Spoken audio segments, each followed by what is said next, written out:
یعنی میں محتاط الفاظ استعمال کر رہا ہوں، فتویٰ نہیں کسی کے اوپر لگا رہا، آپ کو خود اپنے اوپر غور کرنے کی ضرورت ہے کہ اس قسم کی ڈیمانڈز لوگوں کے سامنے نہ رکھی جائیں۔ اب یہ جو حیات مسیح اور نزول مسیح علیہ السلام کا عقیدہ ہے، یہ جو مسلمانوں کے ہاں رائج ہے، یہ بالکل فٹ ان بیٹھتا ہے کتاب و سنت کی تعلیمات کے اندر، اور اس میں بھی اسپیسیفکلی قرآن حکیم کے اندر جتنی آیات اس کو سپورٹیو ہیں وہ وہی عقیدہ ہے جو احادیث سے ڈیڈکٹ ہوتا ہے۔ قرآن میں صاف ہے وما قتلوہ وما صلبوہ، نہ انہوں نے عیسیٰ کو قتل کیا نہ سولی پہ لٹکا سکے، ولیکن شبہ لہم، معاملہ مشتبہ کر دیا گیا، بر رفعہ اللہ الیہ، اے اللہ پھر ہوا کیا، نہ قتل ہوئے نہ سولی پہ گئے، کیا ہوا؟ اللہ فرماتے ہیں بلکہ ہوا یہ، رفعہ اللہ الیہ، اللہ نے اٹھا لیا اپنی طرف۔ جناب پروفیسر غامدی صاحب، ان بیچاروں کی ہر تھوڑے دن کے بعد شامت آئی ہوئی ہوتی ہے، لوگ کہہ رہے ہیں کہ یار چھوڑ دو جان۔ انہوں نے کیا کیا ہے؟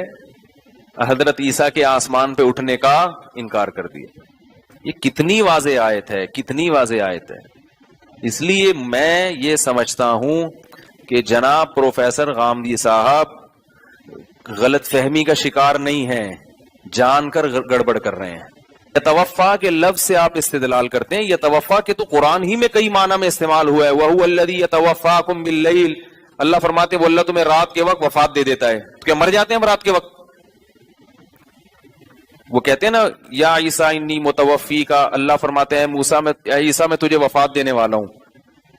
تو یہاں وفات کا مطلب موت نہیں ہے، کیونکہ قرآن میں وفات کہیں موت کے معنی میں کہیں استعمال ہوا، کہیں وصولی کے معنی میں۔ سلامتی ہے ان آنکھوں پہ جو ہدایت پہ نظریں جمائے بیٹھی ہیں، ان کانوں پہ جو ذکر خیر کے منتظر رہتے ہیں، اور ان قدموں پہ جو ہدایت کی راہ پہ گامزن ہیں۔ سب سے پہلے میرے سامنے یہ ایک آیت ہے، سورہ نساء کی آیت ہے، اور اس میں یہ کہا گیا ہے کہ انہوں نے عیسیٰ علیہ السلام کو یقیناً قتل نہیں کیا، بلکہ اللہ نے انہیں اپنی طرف آسمان پر اٹھا لیا، بل رفعہ اللہ الیہ۔ غامدی صاحب، بالکل سادہ سا استدلال ہے علماء کا، وہ یہ کہتے ہیں کہ اللہ تعالیٰ نے ہر جگہ قرآن مجید میں بتایا ہے کہ ہر انسان کو مرنا ہے، کل نفس ذائقۃ الموت۔ یہ آیت بالکل واضح الفاظ میں بتا رہی ہے کہ سیدنا مسیح کو موت نہیں آئی، ان کو زندہ آسمان پہ اٹھایا گیا ہے۔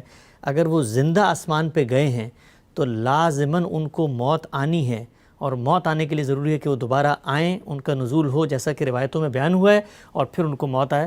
تو یہ آیت تو بالکل وضاحت سے آپ کے نقطہ نظر کی تردید کر رہی ہے۔ اس میں یہ کہاں کہا گیا ہے کہ وہ زندہ آسمان پر اٹھا لیے گئے؟ نہ اس میں آسمان کی طرف یا آسمان پر اٹھا لینے کے الفاظ ہیں، نہ اس میں زندہ اٹھانے کے الفاظ ہیں۔ یعنی آیت تو یہ ہے کہ بل رفعہ اللہ الیہ، اللہ نے انہیں اپنی طرف اٹھا لیا، الی السماء نہیں ہے، بل رفعہ اللہ الیہ حیّن بھی نہیں ہے۔ تو نہ زندہ اٹھانے کی تصریح قرآن مجید کر رہا ہے، نہ آسمان پر لے جانے کی تصریح قرآن مجید کر رہا ہے۔ ان میں سے تو کوئی بات بھی قرآن میں بیان نہیں ہوئی۔ قرآن مجید کے الفاظ بہت سادہ، بہت صاف ہے کہ اللہ نے انہیں اپنی جانب اٹھا لیا۔ اچھا، یہ اپنی جانب اٹھا لیا، عربی زبان میں یہ تعبیر اللہ کے کسی بھی معاملے میں اپنی طرف کوئی چیز کرنے کے لیے استعمال ہوتی ہے۔ قرآن مجید میں آپ دیکھ لیجئے کہ سیدنا ابراہیم علیہ السلام جب ہجرت کرتے ہیں، یعنی اللہ کی طرف ہجرت، تو اللہ کی طرف ہجرت کا یہ مطلب نہیں ہے کہ وہ آسمان پر جا رہے ہیں۔ وہ یہ کہتے ہیں کہ انی ذاہب الی ربی سیہدین، میں اپنے پروردگار کی طرف جا رہا ہوں۔ جس طریقے سے وہاں ذاہب الی ربی کے الفاظ ہیں، بالکل اسی طریقے سے یہاں رفع اللہ الیہ کے الفاظ ہیں۔ اچھا، ایک ہی اسلوب ہے، اس میں کوئی فرق نہیں ہے۔ ایسے ہی مثلاً قرآن مجید میں آتا ہے کہ وَمَن يَخْرُجْ مِن بَيْتِهِ مُهَاجِرًا إِلَى اللَّهِ، جو آدمی اپنے گھر سے نکلے گا اللہ کی طرف ہجرت کرتے ہوئے، تو اللہ کی طرف ہجرت کرتے ہوئے اللہ کی راہ میں، اسی طرح اللہ نے اپنی طرف اٹھا لیا۔ یہ تو ہماری اردو میں بھی تعبیر موجود ہے، اگرچہ عربی زبان میں اس کا مطلب بالکل اور ہے، لیکن یہ اردو میں بھی تعبیر موجود ہے۔ آپ میرے گھر میں آتے ہیں، مجھ سے پوچھتے ہیں کہ والد صاحب ملاقات نہیں ہوئی، دیکھا نہیں، تو میں کہتا ہوں انہیں تو اللہ نے اٹھا لیا، اللہ نے اپنی طرف اٹھا لیا۔ تو یہ ساری تعبیریں جتنی بھی ہیں وہ یہ کیسے لازم کر دیتی ہیں کہ آسمان پر اٹھا لے جایا گیا یا زندہ اٹھا لیا، ان میں سے کوئی چیز بھی قرآن میں بیان نہیں ہوئی، اور میں یہ عرض کرتا ہوں کہ کسی صحیح حدیث میں بھی بیان نہیں ہوئی۔ اچھا، قرآن مجید کے الفاظ تک رہیے. اللہ کی کتاب قرآن مجید کو رہنما بنا کر چلنا چاہیے، الفاظ کے دامن کو پکڑ کر آگے بڑھنا چاہیے. تو اس میں کوئی شک نہیں کہ قرآن مجید یہ کہتا ہے کہ جس وقت ان لوگوں نے یہ کوشش کی کہ وہ اللہ کے ایک رسول کو قتل کر دیں، یہ کوشش کی کہ اللہ کے ایک رسول کو صلیب دیں، یہ کوشش کی کہ ان کو صلیب دے کر ان کی تذلیل کریں، تو اللہ نے ان میں سے کوئی چیز نہیں ہونے دی. اگر آپ ان آیات کو پڑھیں اور ان کا زور دیکھیں کہ اللہ تعالیٰ کس وضاحت کے ساتھ یہ بتا رہے ہیں کہ ما قتلوہ ہو وما صلبوہ ہو، انہوں نے ان کو صلیب نہیں دی، انہوں نے ان کو قتل نہیں کیا، ان میں سے کچھ بھی کر نہیں سکے. یہ زور کیوں ہے اتنا غیر معمولی؟ اللہ تعالیٰ کے نبی ہیں جنہیں قتل کیا گیا ہے. رسولوں کے باب میں اللہ تعالیٰ کی سنت یہ ہے کہ وہ ان کو لازماً نجات دیتے ہیں، اور جن لوگوں نے ان کا انکار کیا ہوتا ہے ان کو لازماً سزا دیتے ہیں. ٹھیک. تو یہ چونکہ اللہ تعالیٰ کی دینونت کا ظہور ہوتا ہے، وہ اس کے نمائندے بن کر آتے ہیں، سفیر کی حیثیت سے آتے ہیں، تو اس لیے جب سیدنا مسیح علیہ السلام کے بارے میں یہ دعویٰ کیا گیا کہ ان کو صلیب دے دی گئی، صلیب پر ان کی تذلیل کی گئی، ان کو کانٹوں کا تاج پہنایا گیا، ان کو صلیب خود کندھے پر اٹھا کر لے جانے کے لیے کہا گیا، جب یہ باتیں کہی گئیں تو قرآن مجید نے اس کے کوئی 576-77 سال بعد پوری قوت کے ساتھ اس کی تردید کی اور کہا کہ ما قتلوہ وما صلبوہ، نہ وہ ان کو قتل کر سکے نہ وہ ان کو صلیب دے سکے. کیا ہوا؟ معاملہ ان کے لیے مشتبہ کر دیا گیا، ولیکن شبہ لہم، اور اصل میں کیا چیز ہوئی؟ فرمایا بل رفع اللہ الیہ، اللہ نے انہیں اپنی طرف اٹھا لیا. اب اللہ نے انہیں اپنی طرف اٹھا لیا، ظاہر ہے کہ یہ اجمال ہے، یعنی اس میں تصریح نہیں کی گئی کہ کیا کیا، کیسے اٹھا لیا، یعنی اٹھا لیا کا ایک اجمالی بیان ہے جو کر دیا گیا ہے. قرآن مجید کی تفسیر کا یہ ایک قطعی اصول ہے کہ جس وقت آپ کسی جگہ دیکھیں کہ ایک بات اجمال میں بیان ہوئی ہے، بہت اختصار سے ایک چیز کو واضح کر دیا گیا ہے، تو اب آپ یہ دیکھتے ہیں کہ کیا یہی اجمال کسی دوسری جگہ تفصیل میں بدلا گیا ہے؟ جو بات یہاں مجملاً کہی گئی ہے، کیا قرآن مجید نے کہیں اس کی وضاحت کی ہے، یہ بتایا ہے؟ تو آپ پھر سورہ آل عمران میں جائیے. سورہ آل عمران میں جب آپ جاتے ہیں تو یہ معلوم ہوتا ہے کہ یہ ان کو اٹھا لینے کا معاملہ کیسے ہوا ہے. اچھا، یعنی اللہ تعالیٰ نے اس سورہ نساء میں جو بات کہی ہے وہ اس سے پہلے سورہ آل عمران میں واضح کر چکے ہیں کہ یہ معاملہ کیسے ہوگا. یعنی پہلے کر چکے ہیں واضح. سورہ آل عمران پہلے نازل ہوئی ہے، یہ بھی درست ہے، مضمون کے لحاظ سے بھی معلوم ہوتا ہے کہ وہ پہلے نازل ہوئی ہے اور نساء بعد میں نازل ہوئی ہے، لیکن بہرحال یہ اجمال ہے جس کی وہ تفصیل ہے. تو صحیح اصول یہ ہوتا ہے کہ جب ایک جگہ ایک بات اجمال سے بیان ہوئی ہے تو آپ جا کے دیکھیں گے کیا دوسری جگہ اس کی تفصیل کی گئی ہے. تو میں وہ تفصیل آپ کے سامنے رکھتا ہوں، اور پھر دیکھیے کہ اس میں رسولوں کے باب میں جو قانون ہے وہ کیسے ملحوظ رہا ہے، اللہ تعالیٰ نے کس طرح اپنی قدرت کا اظہار کیا ہے، کیسے مسیح علیہ السلام کو نجات دی گئی ہے، اور کس طرح سے ان کو وہ بلندی عطا ہوئی ہے جو اللہ ہی اپنے بزرگ برگزیدہ بندوں کو عطا کرتا ہے. تو اس کو دیکھیے، یہ سورہ آل عمران ہے اور سورہ آل عمران کی 55 آیت ہے. یہ آپ کے علم میں ہے کہ سورہ آل عمران میں سیدنا مسیح علیہ السلام کی پیدائش کا معاملہ بیان ہوا ہے، سیدنا مسیح علیہ السلام کی دعوت بیان ہوئی ہے، یہ بیان کیا گیا ہے کہ ان کے حواریوں نے کس طریقے سے ان کی نصرت کا عہد لیا، یہ سب باتیں بیان ہوئی ہیں. ان سب باتوں کو بیان کر دینے کے بعد اللہ تعالیٰ نے فرمایا ہے وَمَكَرُوا وَمَكَرَ اللَّهُ، یہ ہوا، یعنی پوری داستان پیچھے بیان کر دی، یہ ہوا، اور بنی اسرائیل نے اس کے خلاف خفیہ تدبیریں کرنا شروع کی، خفیہ تدبیریں کرنا شروع کی. لفظ مکر استعمال ہوا ہے، وَمَكَرُوا وَمَكَرَ اللَّهُ. کیا خفیہ تدبیریں کرنی شروع کی؟ اس پر میں نے نوٹ لکھا ہے. یہ تدبیریں کیا تھیں؟ استاد امام امین احسن اصلاحی نے ان کی وضاحت اس طرح فرمائی ہے. ایک تو انہوں نے آپ پر اور آپ کے ساتھیوں پر اسلاف کی روایات توڑنے اور بزرگوں کی توہین و تحقیر کا الزام لگایا تاکہ عوام کے جذبات ان کے خلاف بھڑکا سکیں. یعنی یہ معاملہ کیسے ہوا؟ دوسرا جال انہوں نے یہ بچھایا کہ اپنے مخصوص آدمی بھیج کر ان سے ایسے سوالات کیے جن کے جوابوں سے ان کے خلاف کفر و ارتداد کے فتوے کا مواد فراہم ہو سکے. یہ کام یہود کے فقیہوں اور فریسیوں نے بڑی سرگرمی سے انجام دیا اور سیدنا مسیح کی تمثیلوں اور تشبیہوں کے اندر سے انہوں نے اپنی دانست میں وہ مواد فراہم کر لیا جس کی بنیاد پر ان کے واجب القتل ہونے کا فتویٰ دیا جا سکے. اچھا، یعنی یہ وہ تدابیر ہیں جو ان کی دعوت سے آزردہ ہو کر بنی اسرائیل کے علماء نے کرنی شروع کی. تیسرا یہ کہ اس زمانے میں چونکہ ملک پر سیاسی اقتدار رومیوں کا تھا، یعنی جس جگہ یروشلم میں ان کے ساتھ یہ معاملہ ہو رہا تھا وہاں اس وقت رومیوں کا اقتدار قائم تھا، انہی کا مقرر کردہ عامل پلاطس وہاں تھا. تیسرا یہ کہ اس زمانے میں چونکہ ملک پر سیاسی اقتدار رومیوں کا تھا، اس وجہ سے ان کو بھڑکانے کے لیے مواد فراہم کرنے کی کوشش کی گئی. پہلے تو خراج کی ادائیگی سے متعلق سیدنا مسیح علیہ السلام سے سوالات کیے گئے جن سے یہ ثابت ہو سکے کہ یہ شخص لوگوں کو کیسر کو خراج دینے سے روکتا ہے. اچھا، یعنی یہ صلیب دینے کی سازش ہوئی کیسے؟ لیکن اس قسم کے سوالوں کے جواب سیدنا مسیح نے ایسے دندان شکن دیے کہ علماء یہود اپنا سا منہ لے کر رہ گئے. پھر انہوں نے یہ الزام لگایا کہ یہ شخص اسرائیل کا بادشاہ ہونے کا مدعی ہے. اچھا، اس کے لیے حضرت مسیح کے بعض تمثیلی اقوال سے مواد حاصل کرنے اور اس کے ذریعے سے رومی حکومت کو بھڑکانے کی کوشش کی گئی. خود تو صلیب نہیں دے سکتے تھے نا. چوتھی تدبیر یہ کی گئی کہ سیدنا مسیح کے 12 شاگردوں میں سے ایک شاگرد یہودا کو جو منافق تھا، یہود نے رشوت دے کر اس بات پر راضی کر لیا کہ وہ حضرت کی مخبری کرے اور ان کو گرفتار کرائے.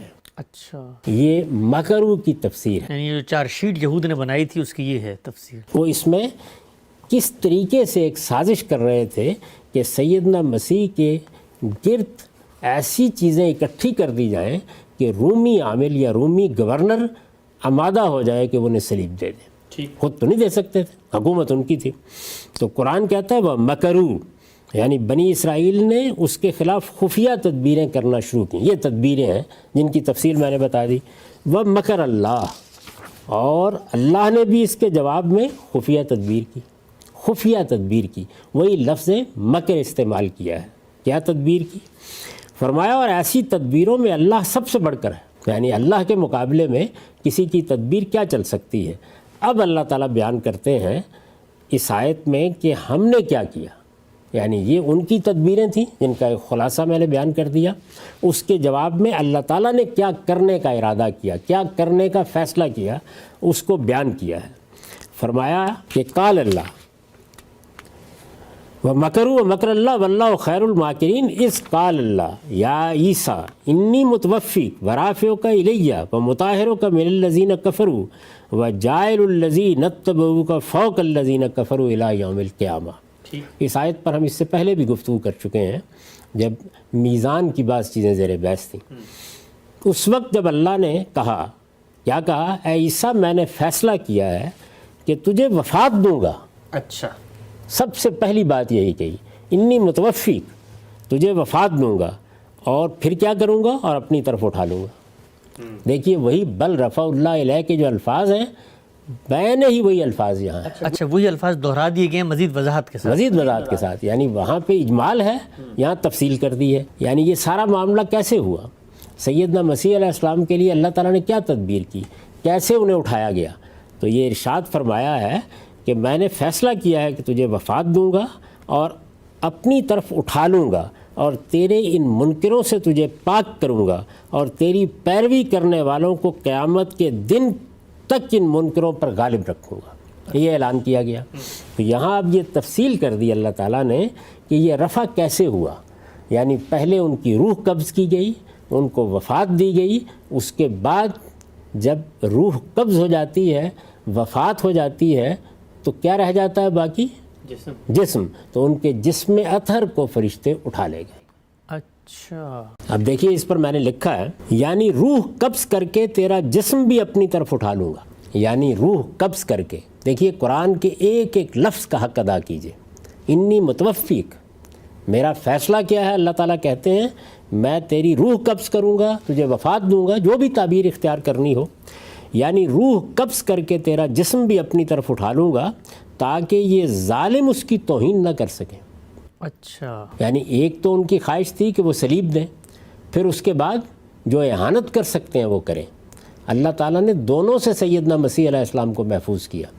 وہ صلیب نہیں دے سکے، ان کو اللہ تعالیٰ نے وفات دی، اور پھر ان کا جسم مبارک بھی ان کے ہاتھ نہیں لگنے دیا گیا، وہ فرشتے اٹھا لے گئے، یعنی روح قبض کر کے تیرا جسم بھی اپنی طرف اٹھا لوں گا تاکہ یہ ظالم اس کی توہین نہ کر سکیں۔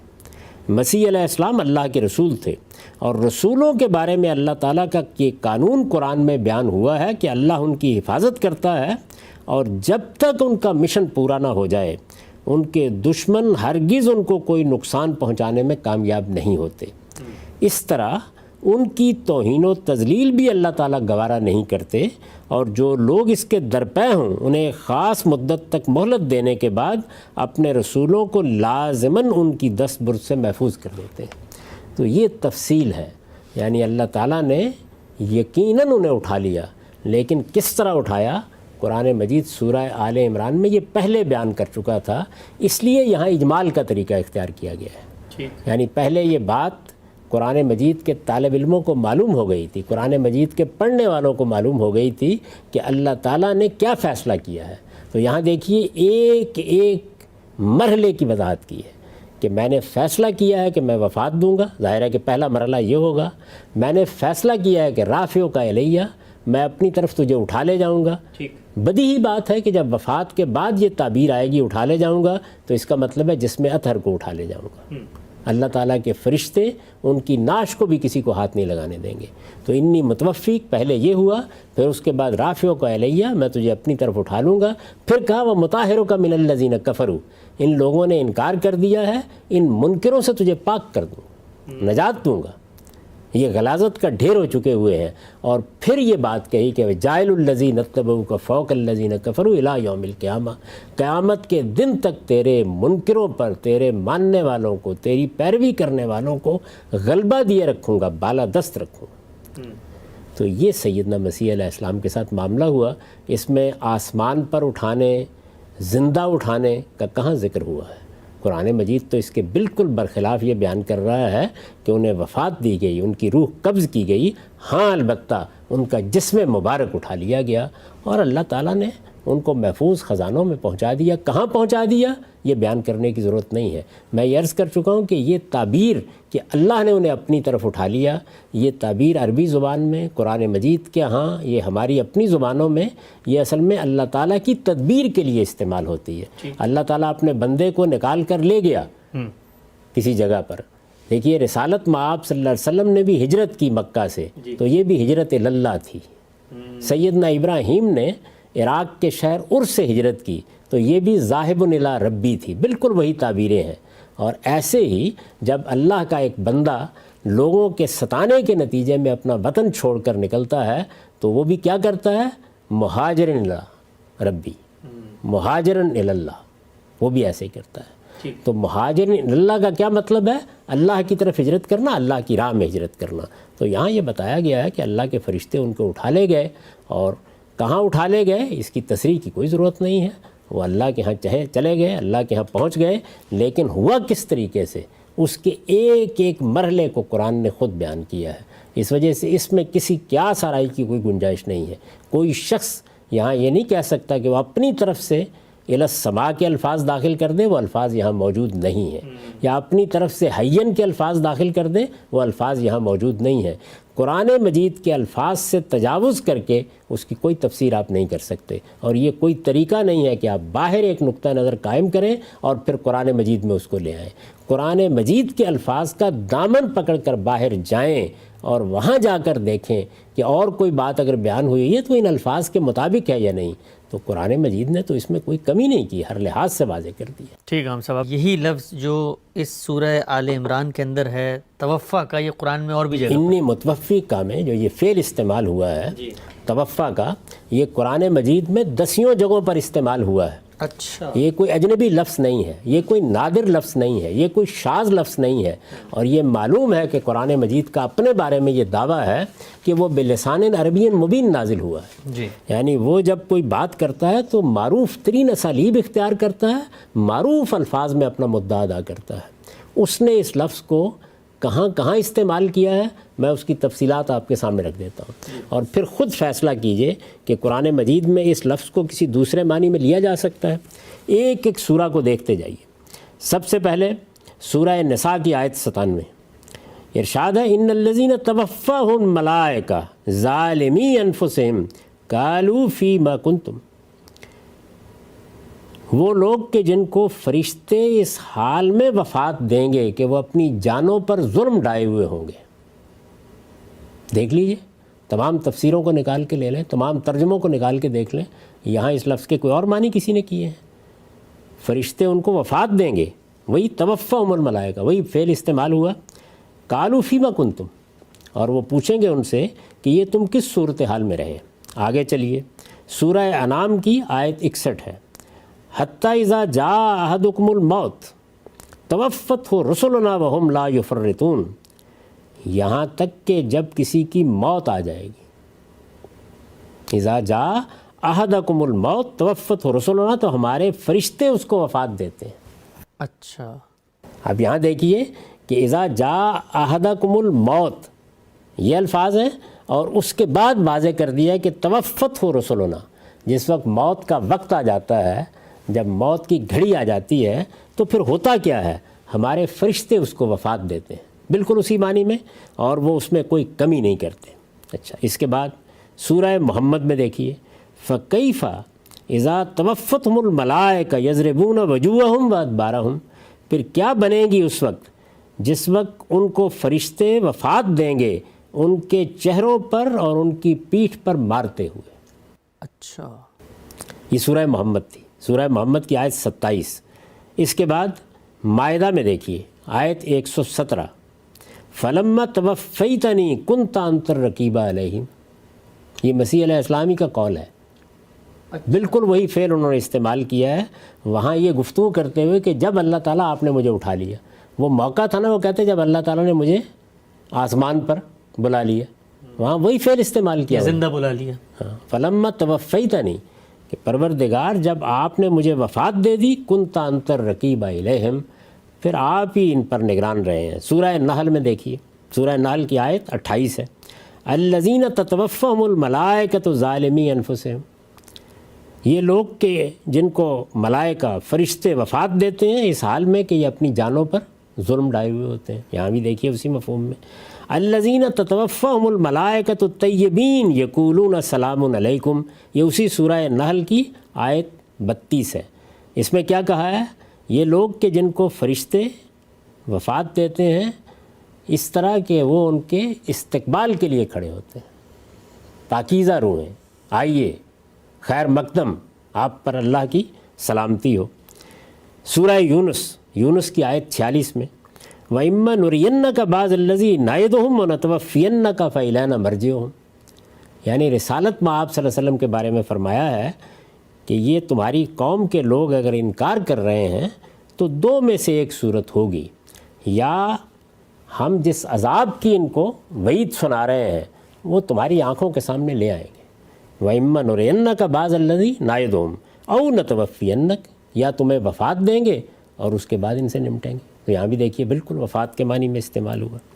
پھر اس کے بعد سورہ رعد کی 40 آیت ہے، اس میں بھی بالکل وہی مضمون ہے، وَإِمَّا نُرِيَنَّكَ بَعْضَ الَّذِي نَعِدُهُمْ أَوْ نَتَوَفِّيَنَّكَ، بالکل وہی الفاظ وہی بات یہاں بھی رسالت مآب صلی اللہ علیہ وسلم کے معاملے میں دہرائی ہے۔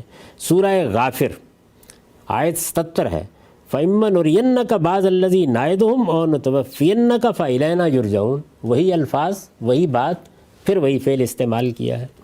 اس کے بعد سورہ انفال کی آیت 50، وَلَوْ تَرَىٰ إِذْ يَتَوَفَّى الَّذِينَ كَفَرُوا الْمَلَائِكَةَ يَضْرِبُونَ وُجُوهَهُمْ وَأَدْبَارَهُمْ وَذُوقُوا عَذَابَ الْحَرِيقِ، کاش تم دیکھتے جب فرشتے ان منکروں کو وفات دیں گے ان کے چہروں پر اور ان کی پیٹھ پر مارتے ہوئے، اور کہیں گے ذوقوا عذاب الحریق، چکھو آگ کے عذاب کا مزہ۔ یہ سورہ انفال تھی۔ سورہ زمر میں دیکھیے آیت 42 ہے، اللہ یتوفی الانفس حین موتها والتی لم تمت فی منامها، اللہ لوگوں کی جان کو لے جاتا ہے جس وقت موت دیتا ہے۔ تو یہاں پر بھی یتوفا کا لفظ استعمال ہوا، اور آگے والتی لم تمت فی منامها، یعنی نیند میں بھی فرمایا کہ اللہ یہی کام کرتے ہیں۔ اچھا، یہ میں عرض کروں گا آپ آگے کہ نیند میں بھی ایک نوعیت کا قبض روح ہوتا ہے، تو اس لیے قرآن مجید نے یہ اس کے لیے بھی استعمال کیا ہے۔ چنانچہ دیکھیے آپ حدیث میں آپ نے دیکھا ہوگا ہمیں ایک دعا سکھائی گئی ہے۔ وہ دعا کیا ہے؟ ہم جب صبح اٹھتے ہیں، نیند کھلتی ہے، تو اللہ کا شکر ادا کرتے ہوئے کہتے ہیں کہ الحمدللہ الذی احیانا بعد ما اماتنا والیہ النشور۔ اس پروردگار کا شکر ہے جس نے مجھے زندہ کیا اس کے بعد کہ اس نے مجھے مار دیا تھا۔ یہاں موت کا لفظ استعمال ہوا ہے، تو موت کا لفظ، وفات کا لفظ نیند کے لیے بھی مجازی اعتبار سے استعمال ہوتا ہے۔ یہ کیا چیز ہوتی ہے؟ لفظ پہلے ایک مجاز اختیار کرتا ہے، پھر اس کے بعد ایک دوسرا مجاز اختیار کر لیتا ہے۔ ہم بہت سے موقعوں کے اوپر یہ کہتے ہیں آدمی سویا ہوا ہے، اٹھ ہی نہیں رہا، تو کہتے ہیں مرا پڑا ہے۔ تو یہی تعبیر اللہ تعالیٰ نے بھی اختیار کی ہے۔ اس تعبیر کی مثال بھی یہ قرآن مجید میں موجود ہے۔ آگے چلیے، پھر اس کے بعد فرمایا ہے سورہ انعام میں وَهُوَ الَّذِي يَتَفَفَّاكُم بِاللَّيْلِ وَيَعْلَمُ مَا جَرَحْتُم بِالنَّهَارِ، وہی ہے کہ جو تمہیں رات میں وفات دے دیتا ہے، وہی نیند کے لیے ایک نوعیت کا قبض روح ہوتا ہے۔ پھر قرآن کہتا ہے کہ وہ روح لوٹا دی جاتی ہے تمہاری طرف، تو موت سے ملتی جلتی صورت پیش آتی ہے، اس کے لیے بھی یہی لفظ اللہ تعالیٰ نے استعمال کیا، لیکن ہر حال میں اس کی نوعیت ایک ہی رہتی ہے جس کے لیے اس کو استعمال کیا گیا ہے۔ آگے سورہ یونس ہے، آیت 104، وَلَٰكِنْ عَبْدُ اللَّهِ الَّذِي يَتَوَفَّاكُمْ، مگر میں تو اللہ کی عبادت کرتا ہوں، وہ اللہ جو تمہیں وفات دیتا ہے۔ الَّذِي يَتَوَفَّاكُمْ، سورہ نحل کی آیت 70 ہے، وَاللَّهُ خَلَقَكُمْ ثُمَّ يَتَوَفَّاكُمْ وَمِنْكُمْ مَنْ يُرَدُّ إِلَىٰ أَرْذَلِ الْعُمُرِ، اللہ نے تم کو پیدا کیا ہے، وہی تمہیں وفات دے گا، اور تم میں سے وہ بھی ہے کہ جو پھر بڑی عمر کو، آخری عمر کو لوٹا دیے جاتے ہیں، یعنی بڑھاپے کو لوٹا دیے جاتے ہیں۔ سورہ سجدہ کی آیت 11 ہے، قُلْ يَتَوَفَّكُم مَلَكُ الْمَوْتِ الَّذِي وُكِّلَ بِكُم، ان سے کہو کہ تمہیں موت کا فرشتہ وفات دے گا۔ یہاں بھی دیکھیے یتوفاکم، جس کے تم سپرد کیے گئے ہو۔ سورہ نساء کی آیت 15 ہے، فَأَمْسِكُوهُنَّ فِي الْبُيُوتِ حَتَّى يَتَوَفَّاهُنَّ الْمَوْتُ، وہ عورتیں جو کعبہ گری کرتی ہیں ان کے بارے میں ارشاد ہوا ہے کہ ان کو ان کے گھروں میں بند کر دو یہاں تک کہ موت انہیں آ لے۔ اس میں بھی یتوفاہن الموت، بالکل وہی فعل استعمال کیا گیا۔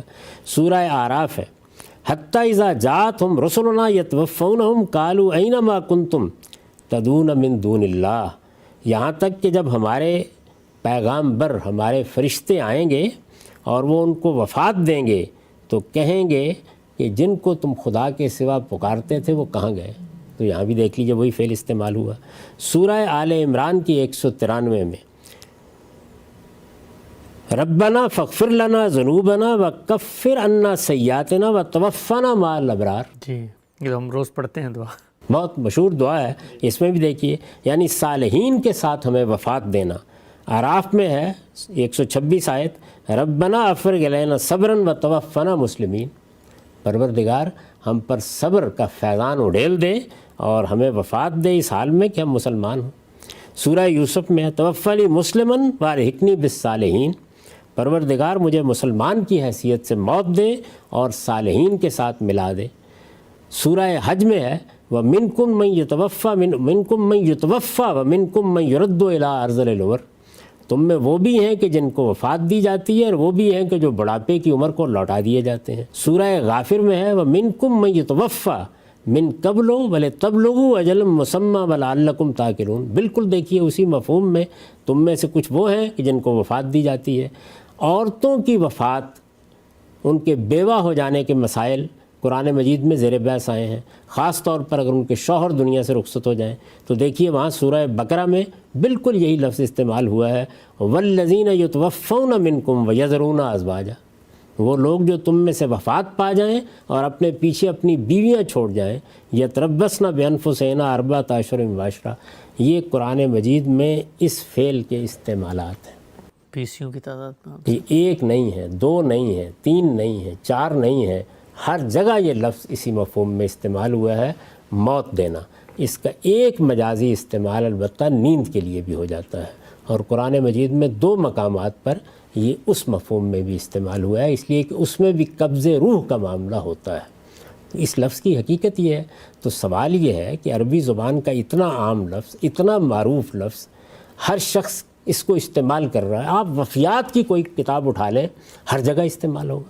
آپ کہتے ہیں فلاں بڑے آدمی تھے المتوفا، اس کے بعد آپ سن بتا رہے ہوتے ہیں کس میں، توفیہ فلان، اسی لفظ سے آپ اس کا ذکر کر رہے ہوتے ہیں. آپ کی اردو میں بھی یہ لفظ استعمال ہوتا ہے، وفات دے دی. تو عربی زبان میں، آپ کی زبان میں ہر جگہ اس لفظ کا یہی مفہوم ہے، اس میں استعمال ہوگا. لیکن اس میں کوئی شبہ نہیں ہے کہ جس وقت اس لفظ کا مفعول تبدیل ہو جائے گا، اب البتہ دوسرے معنی اس میں پیدا ہو جاتے ہیں. وہ میں نے سب کے سب آپ کے سامنے اقرب الموارد کے حوالے سے رکھ دیے ہیں. لیکن ضروری ہے کہ وہ مفعول یا کوئی چیز ہو یا وہ کوئی امر ہو، کوئی معاملہ ہو. انسان اس کا مفعول ہوگا، اللہ اس کا فاعل ہوگا. ایک ہی معنی ہے قبضہ روحہ، اللہ نے اس کی روح کو قبض کر لیا. تو عربی زبان اس کی بالکل اجازت نہیں دیتی کہ یہاں آپ اس کو کسی دوسرے مفہوم میں لیں.